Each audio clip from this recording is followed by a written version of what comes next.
Most people trading gold have got it completely wrong. They're treating gold like every other currency pair, and nothing could be further from the truth. Gold moves differently and gold reacts differently. And in this video, I'm going to break down exactly why you shouldn't be treating gold as a traditional currency pair. This is why most gold traders lose money and how I don't. The first thing to understand is that gold does not act like currency pairs. It moves differently and it reacts very strongly to macro events. You see, gold pretty much underpins the entire financial system, and gold is at the heart of the financial system. But more importantly, it is a commodity. It is very much adhering to supply-demand economics. Whereas currency pairs can be manipulated by governments. We can artificially increase the supply, either through policy or quantitative easing. Gold, on the other hand, makes macro moves based on macro fundamentals. And this brings me to the next point. Most traders in the market are guilty of overtrading, and gold punishes overtrading almost immediately and severely. You see, the thing is with gold is that it tends to range in movements quite aggressively. You'll see long periods of consolidation and often lots of false breakouts. Technical traders who ignore the macro and fundamentals and don't align that with technicals on the charts will find themselves taking trades all over the show, because gold has volatility and therefore looks like it's making definite moves. But often what it lands up doing is ranging back and forward on itself, moving between support and resistance, supply and demand. And what we then get is, of course, traders going in and overtrading and getting absolutely punished. Most of the time, gold only presents maybe 3 or 4 great trading opportunities a day, and sometimes only 3 or 4 opportunities in a week. Gold requires an extreme amount of patience, and overtraders get taken out in gold almost every single time. And this brings me to the point that I probably refer to the most in my market analysis with my community, which is I always say, don't trade the dog shit in the middle. Most people coming to trade gold find themselves trading middle of the range. And like I said in the previous point, gold does give a lot of structure. It gives a lot of opportunity to trade the middle. But if you understand gold, what you actually need to do to make money from trading gold is trade not just clear structure, but structure at the extremes: support, resistance, trend, etc. And often you need to let gold make its move and trade after the move. You need to let news fall and then trade after news. The thing is with gold is it punishes traders who trade in the middle of price range, because once again you have these consolidating price moves, and what might look like a breakout eventually just comes back into consolidation. Because here is what you don't understand about gold. It is a commodity. And with all commodities, there has to be a willing buyer and willing seller meeting each other at a place where they're happy to exchange the commodity at a fair price value. Now that fair price value, when it is manipulated out of whack and we have pricing either too low or too high, it's always going to come back in conjunction with supply levels. And this, of course, is what drives that middle of the range consolidation and gets so many traders confused about what moves gold is actually making. And most traders make the mistake of coming and trading the middle of the range, which is absolute dog shit. Now this one, of course, happens because most traders are trading technically. They enter trades too early or they enter too late. Like I said in the previous points, gold has a way, because of volatility, of printing what looks like a lot of technical confirmations. We get breaks of structure, we get all of these fair value gaps and things that ICT traders love to refer to, but these are purely technicals. It does not act like traditional pairs. Gold will punish you worse than any other pair for trading purely on technicals. You see, you have to understand the fundamentals, and then you have to wait for absolute confirmation in the market to trade those fundamentals as a technical confirmation. Most people are coming in and trading gold purely on technical confirmations without the understanding of fundamentals, and find themselves often in ranging markets. And that means that they're entering trades way too early, they're entering too late if it's a false breakout, and very often price just ranges back to the middle. And this is where people get punished. This one is perhaps true with every single part of trading, regardless of the pair that you trade. But in gold, the volatility is severe. And most traders who are trading martingale or grid strategies without stop losses eventually get wiped out. And this is what you need to understand. You see, in gold, it is not just about the number of contracts being traded, but it is about the volume behind those contracts. This is why often looking at volume deltas, it's very hard for technical traders to understand what's going on, and why there is so often the term institutional manipulation being used to explain the reason why they're taking losses. The bottom line is this. A contract being put into the market by an institution could have several billions of dollars behind it. And whilst there may be fewer contracts in the market, the volume behind those contracts are severe. And when the market moves, it looks like manipulation, but what it is, it's a volume of trade hitting the market through smaller contracts. And that can completely wipe out small traders who do not have the capital and the equity to run martingale and grid trading strategies, which is why I always tell people, if you're going to come to gold trading with martingale or grid trading strategies, it is only a matter of time before you're actually wrong. And when you're wrong, you're going to get wiped out. A lot of people look like heroes for a short period of time trading gold on these grid and martingale strategies, but when liquidity moves against you, and it always does, it will wipe you out completely. The other thing that punishes people badly in the gold market is the fact that a lot of traders are chasing pips, almost to a point of obsession. Most of these traders chasing pips and trying to chase the big moves land up just losing money. Again, if you go back and understand my earlier points about how gold as a market ranges, it makes these false breakouts, it has a clear direction for a while, and then eventually always comes back. What you need to understand is that chasing those bigger moves is often too expensive, because what happens is the market will manipulate up, it will move up or it will move down, and then because it is a heartbeat, it has to move in the opposite direction, it has to retrace. It is a heartbeat. What goes up has to go down, what goes down has to go up.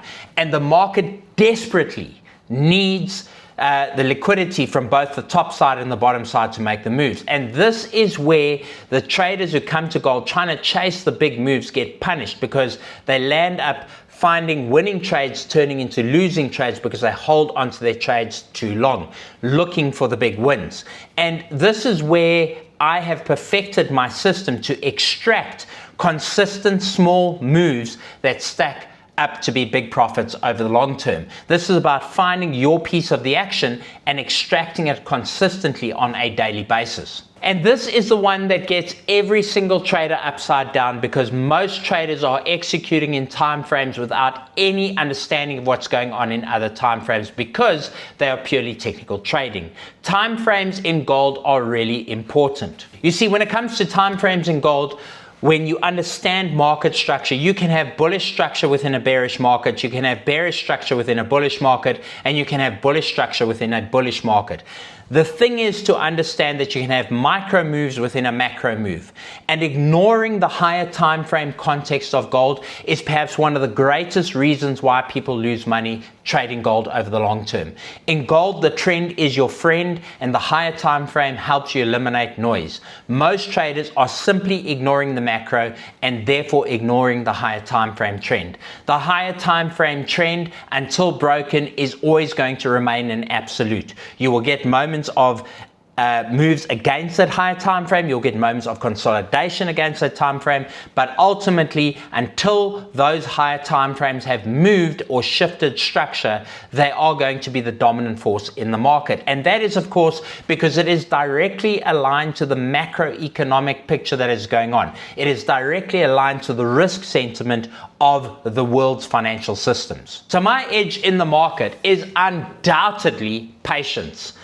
In fact, a lot of people call me slow poison because I can wait. Boy, can I wait.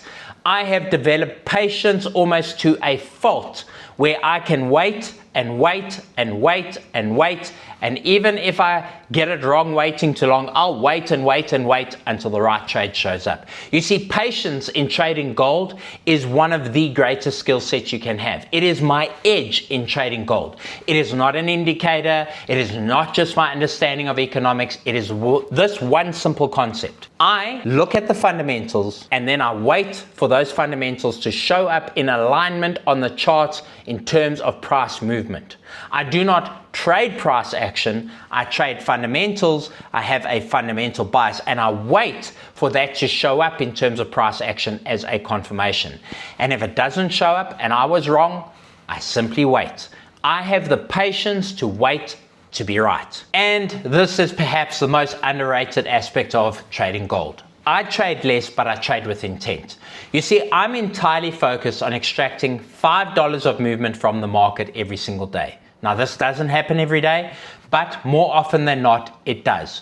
So I wait, and I only trade if the market is making clear moves. You see, when most traders are obsessing on trying to get bigger moves to make more money, I figured something out. If I can just find $5 of movement consistently in the market every single day, all I have to do is increase my position sizing on that same $5 to increase the amount of money I make. I do not have to target bigger moves to make more money. I just have to show up and find my piece of the market, which is $5 every single day. And if I find my $5 more days than I don't, I am then making money. And over time, as I build equity, I scale my positions to trading bigger contract sizes. There were times when I was trading 0.01, 0.02, 0.05, 0.1. I'm now trading on average 38 to 40 contracts every single day in the market. And the reason for that is I'm consistently targeting the $5 of movement. If I can find the guaranteed $5 of movement in my favor in the market, all I have to do is layer capital on top of that. That is what has differentiated me as a gold trader from everybody else. You see, I don't need to catch the whole move. I just need to catch my piece of the action. And as soon as I understood this, and as soon as I understood this is not about sitting here and trading more, taking more trades, over trading, trying to get the most amount of pips. You see, I figured out if I just come here and target my guaranteed little piece of the market, trading becomes a lot less stressful. There is a lot less friction in the trades. And more importantly, it means that I avoid all of the mistakes that most traders are making. So I hope that these insights have given you a little bit to think about in your own trading journey. Trading gold, I believe, is one of the single greatest opportunities for wealth creation in our times. And I believe that if you understand gold and the way she moves, you will understand the financial system. And if you can understand the financial system, you will ultimately become extremely wealthy. You know, the last time I had high tea. It wasn't with me, that's all I know. It wasn't with you. And that's the problem. The last time I had high tea was in India at the Taj Hotel. Kapkanka. That was the last time I had high tea. Was at the Taj. How was it, that high tea? Disappointing. Why? Because it was India. So what do they serve there? What? Samosas and spring rolls? Yeah, I mean it was a similar sort of stuff, but it wasn't particularly nice. Like the previous high tea I'd been to before that was at the Michelangelo in Santon, and before that I'd been to the Beverly Hills. Okay. So I did try some drink, coffee or tea. Tea, please. What tea do you have? Tea, we have Earl Grey tea, chamomile tea, jasmine green tea, English breakfast. English breakfast for me. Yes. Hot, right? Hot, please. yes. Yes, thank you. I do miss Five Roses, but I must tell you the Lipton black tea here is very close. Listen, these grounds are beautiful. Look how well maintained that is. And someone's having a wedding over there. Come here quickly, I want to tell you guys a story. So Andrea and I eloped. We had both been married previously, and I think we both figured out that the wedding is usually for everybody else. And we decided to elope in the adult sense, and we went to, where was it first? Panama. We went to Panama and then Costa Rica. And we got married literally in the boot of a car on the beach. Do you remember the name of the beach? Jaco. Jaco, yes. Spelled J-A-C-O. Yes. And we did our quote-unquote wedding reception. What was the burger? It was a burger joint. I can't remember. I can't remember the But name they had either. this competition where if you eat the biggest burger, which was I think 10 patties, it was Yeah. 10 patties with the buns in it. You get, it was $1 million burger or something. That's what the place is called, $1 Million Burger. Yeah, and if you ate that, you got it for free. Well, listen. And also you got to go to hospital to pump it out of your body. And we said, look, if we had a few more people there, we could have ordered one burger and shared it amongst everyone. Anyway, We didn't exchange wedding rings. We exchanged leather bands. And Do you remember what they said? Pura Vida. Yeah. The leather bands say Pura Vida, and Andrea has it in her sentimental box. Do you remember what Pura Vida means? Yeah, What? pure life. Oh, good. You think? How do you think I don't remember the most I didn't have to important ask you. day? Good Lord. Yeah. Anyway, and we signed our official marriage certificate a couple of weeks before in South Africa in a McDonald's. Under the golden arches. So Andrea's been pestering me the last while for an actual wedding. Like all of a sudden now, those lessons that we learned on the way here need to go out the window. Apparently she wants to have a wedding all over again. I just want I want the children to be at my wedding. I wanted it the opposite way. I think they know. Well, if you don't know, we've got the very first time we got married in Costa Rica in the boot of a Hyundai Santa Fe with a cooler box of, what did we have? Cold drink and I don't know. We had a beer, something. And we were writing in a book. So every year on our anniversary, instead of writing a card, we write in a single page of that book. So we have a book of all our letters in one place, and we can hand that down to the kids. So we do that for birthdays. Everyone has a book. We have an anniversary book. We have a birthday book for everyone. Yeah, I dare you to have the orange one. I can't eat all of that. Just have a bite, and tell me how it is. But I do not trust your what was that judgment. last thing you gave me? That was very nice. I'll have it. That was really Go very on. nice. Okay, let me see. Oh, that's actually very nice. Is it orange? It's like reminds me of like a lemon meringue. But it doesn't look like that. Tastes like lemon meringue, but like an orange meringue I actually don't trust with you. a lot of lemon. Okay. It's very weird, but very nice. Everything. Since we've moved to Thailand, you've become a germaphobe. No, I haven't. Okay, do you think you're a germaphobe? I'm not. Okay, let's ask the camera I just don't person trust your hand. who's a neutral I third don't party. trust your Do you think hands. Andrew's a germaphobe? I'm not. Yes. Thank you. Come on. Definitely are. Thank you. You're not well. I'm gonna watch this video and I'm gonna see all the stuff his hands touched before he fed me. I really hope that you've enjoyed this video and that I've given you some additional insights as to why I've been so successful trading gold. But more specifically, I hope I've inspired you to look at gold as a different asset class to trade in the forex markets. I hope that I've inspired you to see it differently from the traditional forex pairs, and I really hope that you find your own success trading gold. It is an incredible asset class to trade, but you really do need to understand the macroeconomic picture. If you'd like to see more content like this, please drop us a comment down below. And of course, if you haven't already subscribed, hit that subscribe button, turn on notifications by clicking that bell icon so you get notified every single time we upload new content. Cheers, guys.